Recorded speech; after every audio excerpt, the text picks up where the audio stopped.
Thank you, Speaker, sir, for letting me speak on this really important matter.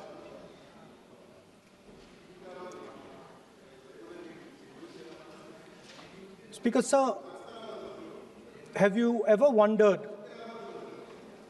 why Mahatma Gandhi laid such emphasis on khadi?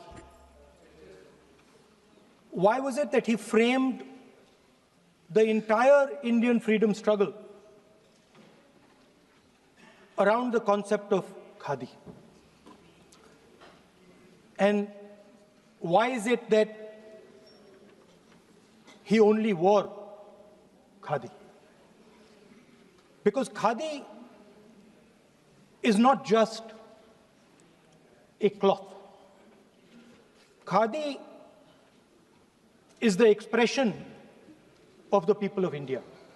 It is the imagination, it is the sentiment, it is the productive force of the people of Aaj pehnaun khadi. It is the expression of the people of India.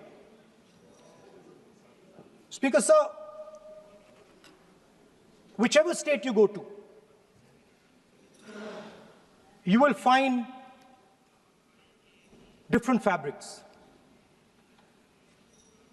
There's the Himachali cap, Assamese gamcha, Banarsi sari, Kanchipuram sari, Naga jacket, and you will find that all these fabrics represent the people. When the people of Assam give you the gamcha, they're not just giving you a piece of cloth. They're giving you an expression. They're giving you a piece of their history, their tradition, their future, their imagination.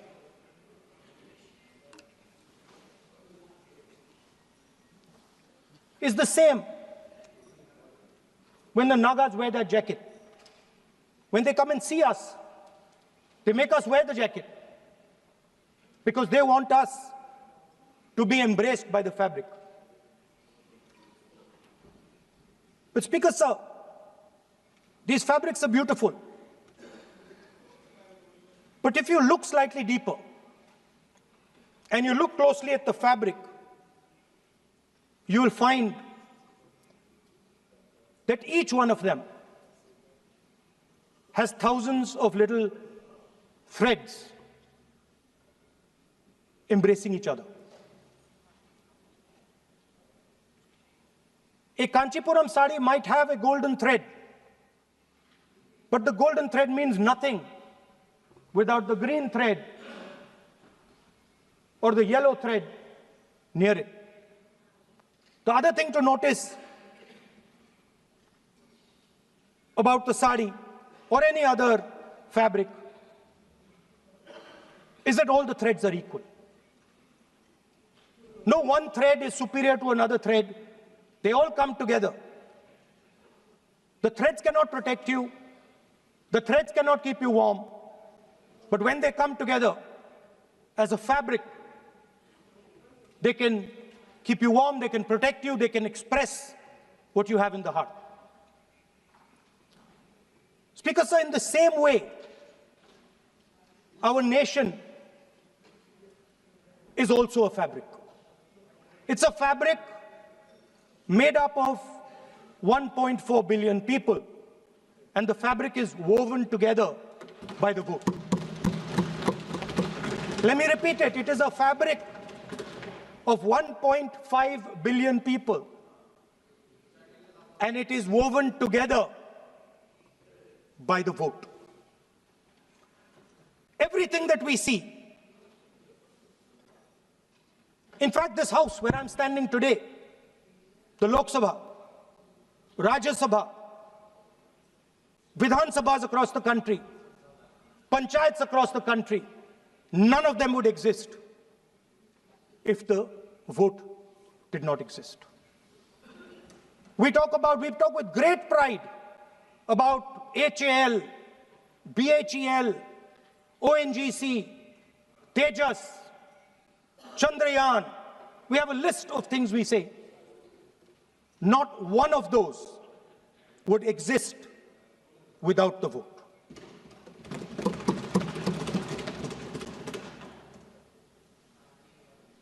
Speaker, sir, it is the idea that every thread, every person in the Union of India is equal that disturbs my friends in the RSS. They are happy to see the fabric, but they cannot stand the idea that every single person in the fabric of our country, regardless of what religion they come from, regardless of what community they come from, regardless of what language they speak, should be equal. Because they fundamentally do not believe in equality. They believe in a hierarchy, and they believe that they should be on top of that hierarchy. Speaker, sir, on the 30th of January, 1948, 3 bullets pierced the chest of Mahatma Gandhi. Nathuram Godse assassinated the father of our nation. Today, our friends do not embrace him. Today, our friends have pushed him away. He's an uncomfortable truth. But that's not where the project ended. You see, as I said, everything has emerged from the vote. All the institutions have emerged from the vote. So it's obvious that the RSS has to capture all the institutions that have emerged from the vote. So the project, after Gandhiji's assassination, the next step of the project was the wholesale capture of India's institutional framework.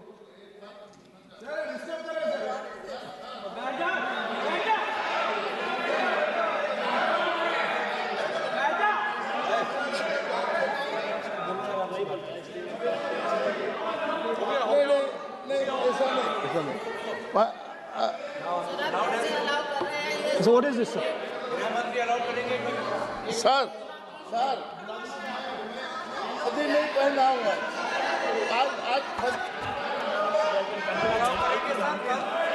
I'm doing, relax. मैं बुलाता हूँ please बैठिए So, please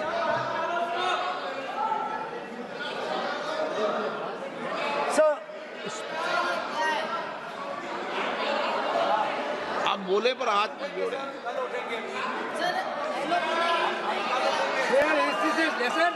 sir, these are uncomfortable truths, but they have to be spoken.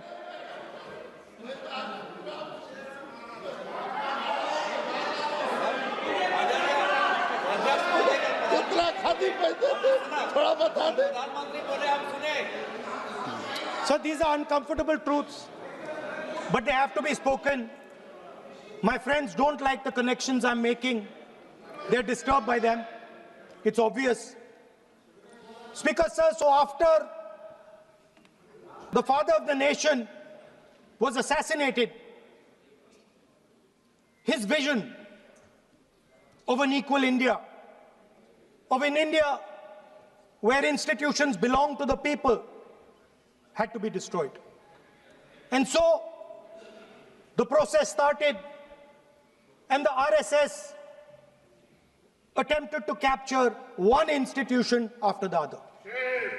And I will give some examples so that it is crystal clear that this is the case. Everybody knows how vice-chancellors are placed on top of Indian universities today. Every single person knows this.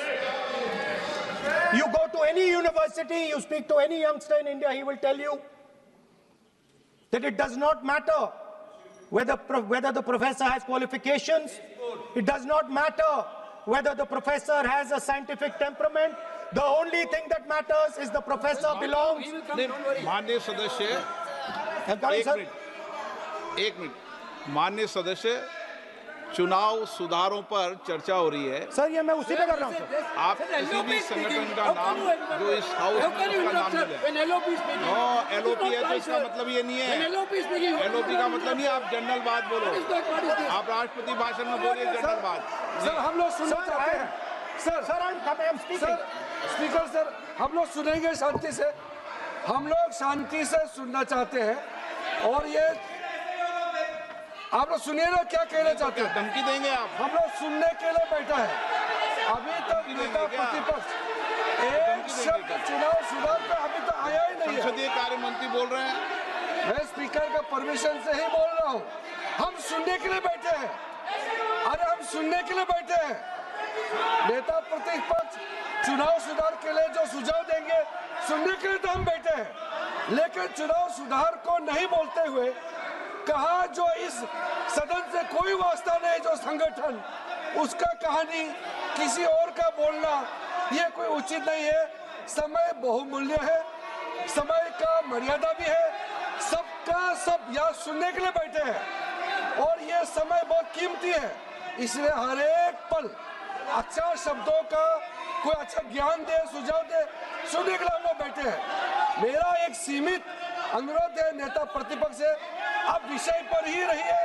हम लोग सब बैठे हैं, गृह मंत्री जी भी सुनने के लिए बैठे हैं, लेकिन आप विषय पर नहीं बोलेंगे तो जो विषय तय किया गया है उसका क्या मतलब है। अगर चुनाव सुधार पर ही नहीं बोलेंगे तो फिर इतना समय सबका क्यों बर्बाद करना चाहते हैं नेता प्रतिपक्ष। Should I leave? Then you speak. He wanted you. Should I leave? You speak then. You speak. What is it? You are parliamentary affairs minister. You are a parliamentary affairs minister. You are disturbing the lobby. How can it be? You are a parliamentary affairs minister. You are disturbing the lobby. Subject में नहीं आपका lobby. आपका lobby subject में है. ये विषय कर रही है. The discussion. One second. The discussion is about the vote and electoral.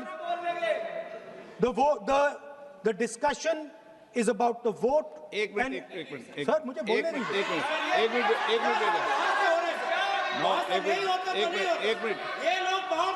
Minute बैठिए। एक मिनट बैठिए।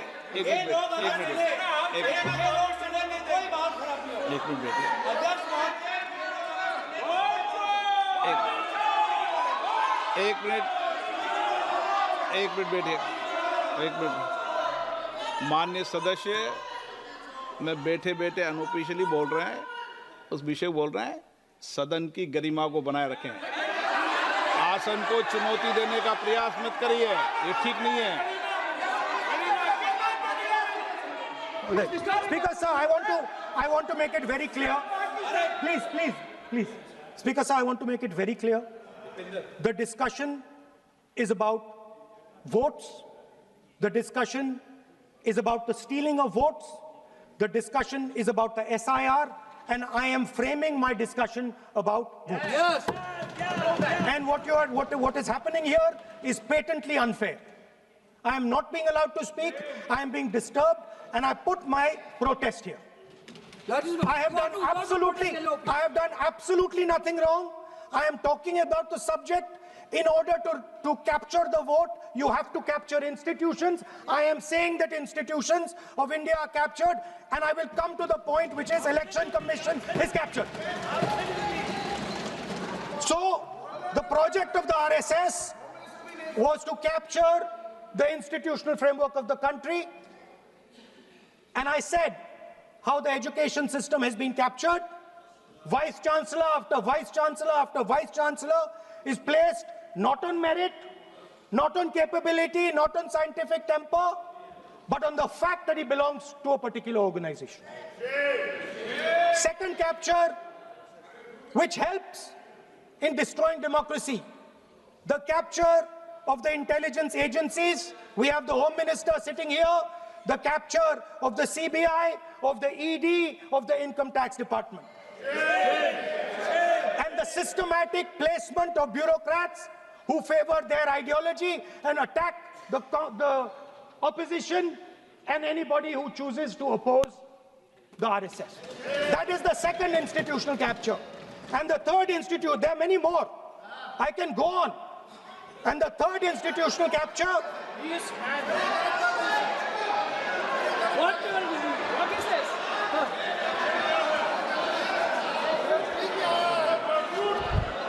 Mr. Minister. मानिए प्लीज मानिए. Yes, become Sunday.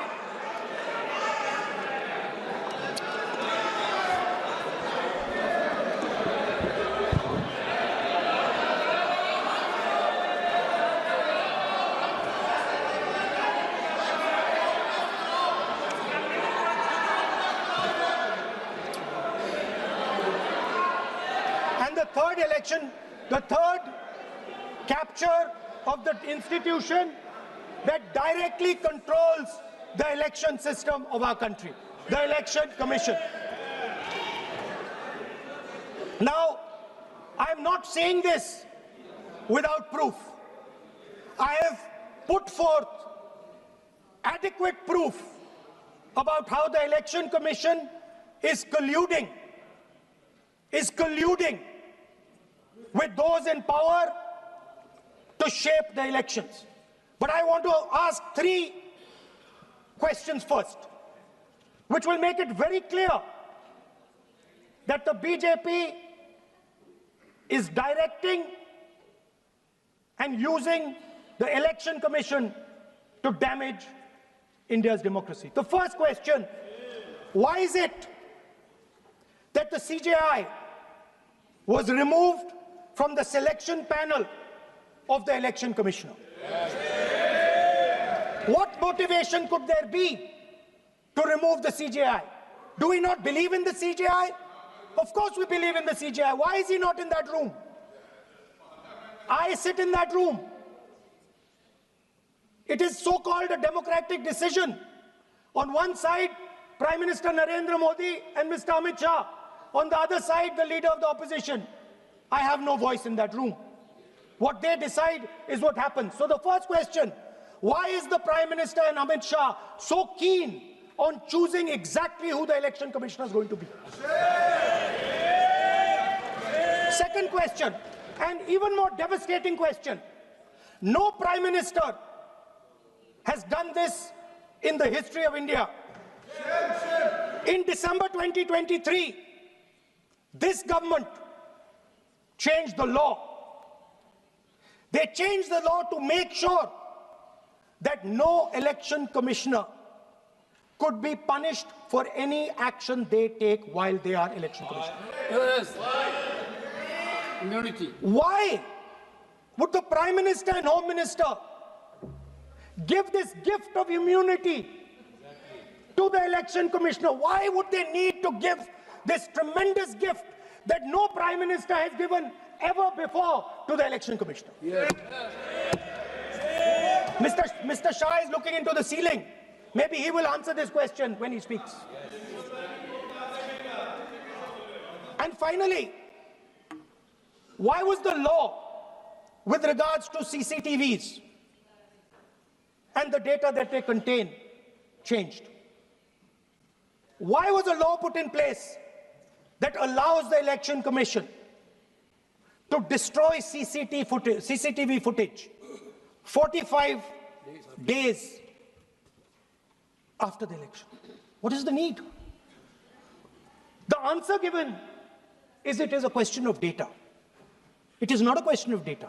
It is a question of stealing the election. Yes. Now, what is the result of this institutional capture?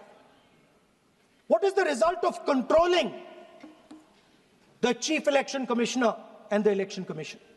First of all, we have a set of election campaigns that are tailored for the Prime Minister. 3-month, 4-month, 5-month long campaigns are taking place.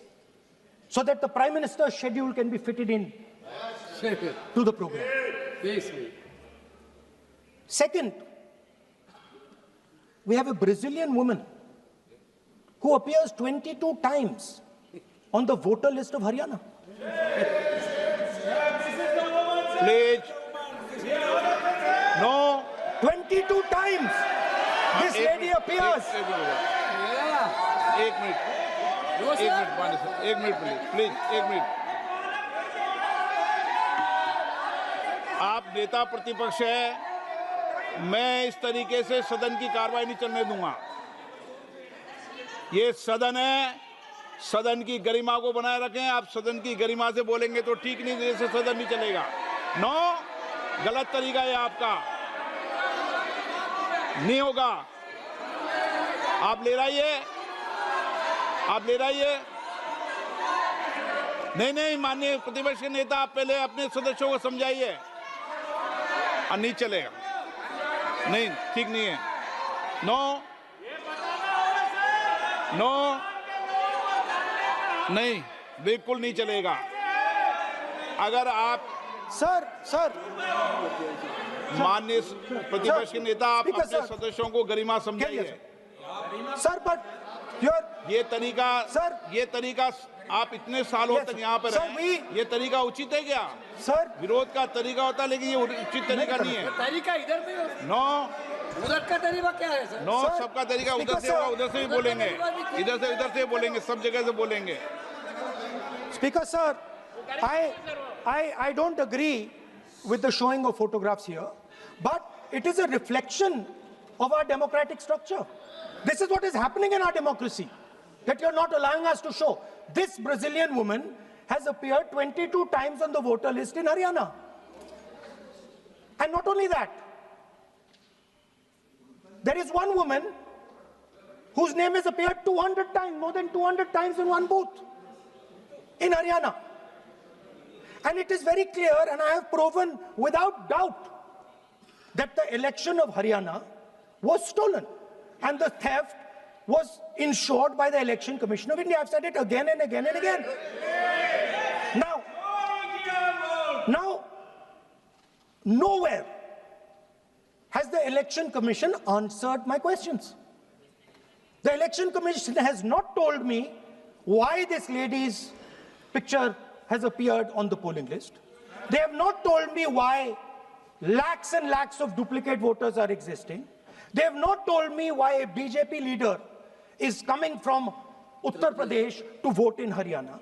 These are straightforward questions. And there is clear proof which I have put in front of the country.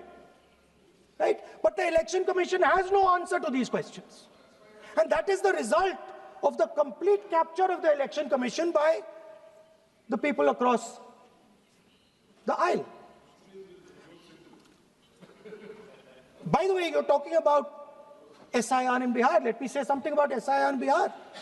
Why is it that after the SIR in Bihar, 1.2 lakh duplicate photos are existing in Bihar, in the voting list?